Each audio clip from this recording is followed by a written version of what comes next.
Underconsumption Core. It's a huge trend on TikTok. You might have heard about it. Hi, I'm Sandy, home organization expert teaching on all things organization. Back to Underconsumption Core. It's a subculture and lifestyle driven by using up your things to completion rather than buying something new just because you're trying to cure boredom, trying to satisfy your need for a distraction, or your need for a hit of dopamine. And for newbies who are confused by the term core, it's a suffix and slang term used to describe trends, aesthetics, and movements that are centered around subcultures or niches. Core is used to reference anything such as colors, patterns, clothing items, or even words. Some other popular core movements you've heard of include cottagecore, a romanticization of rural lifestyles with rustic aesthetic, Barbiecore, pink fashion aesthetic. I see the rise of underconsumption core in direct response to consumer culture and the rise of the influencer.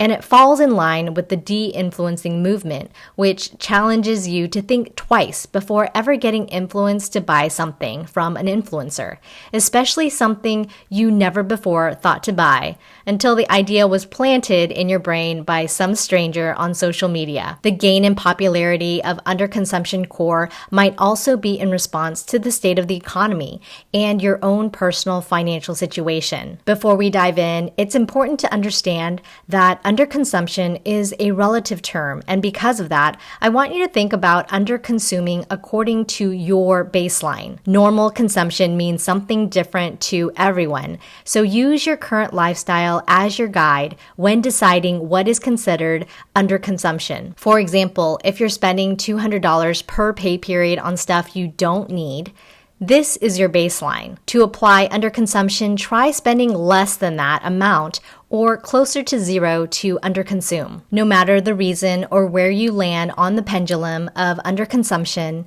in this video, I'm sharing ways I personally underconsume as someone who has actively been consuming less to live more for the past 15 years. Let's get into some examples. Pre-owned cars. Never have I ever in my adult life purchased a brand new car. There's literally no financial justification for it to me because a car is a depreciable asset, meaning the minute you put some miles on a new car, its value goes down significantly. On average, in the first year, the car will depreciate between 20 to 30%. That's why I buy used. Plus, a pre-owned car is still new to me, and that's all I really care about. In general, for my past 3 cars, they have all been on average 4 years old when I bought them pre-owned. That seems to be the sweet spot for me. And I keep these used cars until they break down or they cost more to fix and repair than it's worth to keep. Being okay with mismatched furniture or hand-me-downs. You might not think of this perspective, but that old furniture your parents gave you or mismatched furniture from a relative is a privilege. Hear me out. When I was growing up, we didn't even have a sofa to sit on. So there wasn't any sofas to pass down to me or my siblings. When I was old enough to move out, I bought my own furniture or simply went without. Hand-me-downs don't stop at furniture either. My husband still uses a rainbow knitted blanket handmade by his grandmother. It's still in excellent condition and it still works in keeping us warm. I want to mention quality of life here because it's relevant. As you consider underconsuming, you might think that not buying anything new reduces your quality of life. But I want you to think about that for a minute. Buying new and upgrading your items doesn't always improve your quality of life because of this concept called the hedonic treadmill. Buying more and more doesn't increase your overall levels of happiness in the long term. It simply adds to your dissatisfaction because what you have now no longer becomes enough and you're constantly on the treadmill in search of more stuff to reach a state of enoughness. And that's where the problem lies. You never reach enoughness because your wants and desires adjust. This becomes a never-ending cycle of consumerism. Shopping your pantry. I don't consider myself a hoarder, but I've absolutely hoarded food, especially pantry items. It's easy to stock up on multiples at the grocery store because they're always running buy 3 for $5 deals or something similar every single week. But here's the catch. If you buy multiples and you don't eat them, and or they expire before you consume them, you're not really getting a deal, are you? I love shopping at Costco, but buying large quantities of anything has a risk of spoilage, especially if it's perishable. One thing I started to adopt is to half the Costco buys with my family. For example, 2 pounds of fresh coffee beans won't stay fresh for how long it takes for me to get through it. So I give half to my sister. How does having more cosmetics affect your quality of life? For example, if you had 0 blushes, having one might improve your quality of life because you can now apply a full face of makeup. But having multiple blushes doesn't increase your quality of life. You could argue that having more choices improves your quality of life, but the incremental improvement over having the first blush is small and negligible. Not worth spending the money to have the extra blush. And if you have several more blushes, more than you could ever use up, you might end up reducing your quality of life because the influx of stuff means an influx of clutter that takes up valuable space in your home, causes overwhelm, and becomes more stuff to clean and organize. Underconsumption is about changing your mindset about what is required to live a life with a certain standard of living. This means recognizing there are trade-offs to make based on your values and your priorities in life, using every last drop. For years, I've done this one little hack to get the most out of my products. I simply scrape the bottom of bottles, jars, tubes to use up every last drop. For example, shampoos and conditioners, the kind I buy, have a pump that doesn't reach the very bottom of the bottle.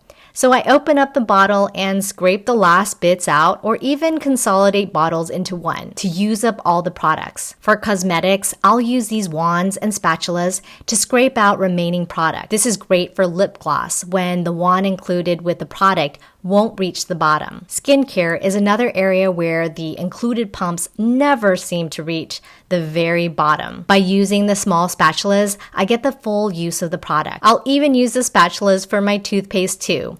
I simply cut open the tube and use the makeup spatula to scrape out the product, using up your clothes. As an adult, I have rarely been able to wear out my clothes. With multiples of just about everything, clothes gets ruined with stains or spills before I ever wear out the clothing.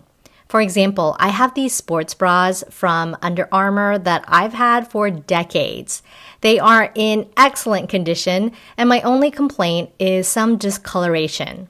And I will continue to use these until they no longer work, which looks like it'll take a long while. I apply this to shoes as well. These house shoes I've had for several years. I've worn them out so much that they're tearing in places, but they still function just as well as day one when I got them.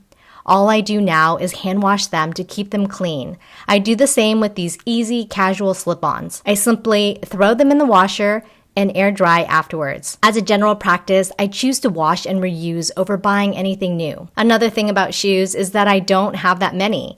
It might be an unpopular opinion, but you don't need a new pair of shoes for every single outfit or for every occasion. Buy secondhand. Instead of buying new, I enjoy thrifted finds instead. For example, I love tea and I really enjoy the experience with using teacups and saucers. These cups are thrifted finds that I've enjoyed for over 20 plus years. After all this underconsumption talk, I do have a confession. In the area of handbags, I simply have too much already. But I have the space and I love the ones that I have. But it's true that I generally gravitate towards 2 that I use regularly. They're my everyday bags that I switch between depending on my mood. The others I use very infrequently, but still use, so I keep them around. That's it for my examples of how I underconsume. Underconsumption brings us back to the idea that you already have what you need, and buying the next version, the upgrade of a product you already own, is not a financially sound decision. It's actually incredibly wasteful because you never use up your items to their full useful life, and you've added more stuff to your home, contributing to the clutter. But having enough looks different to just about everyone. Enoughness is a relative term, and that means how you apply underconsumption will look different. Tell me in the comments how you plan on underconsuming. I'd love to hear your thoughts. Thanks for watching.